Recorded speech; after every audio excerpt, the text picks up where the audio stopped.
நல்லதே நடக்கும், நல்லதே நடக்கும்.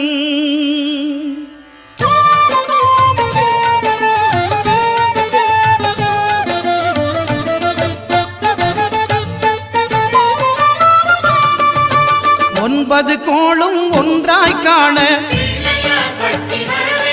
அங்கு கற்பகம் என்னும் கடவுளின் மெய்யில் ஒன்பது கோளும் ஒன்றாய் காண அங்கு கற்பகம் என்னும் கடவுளின் மெய்யில்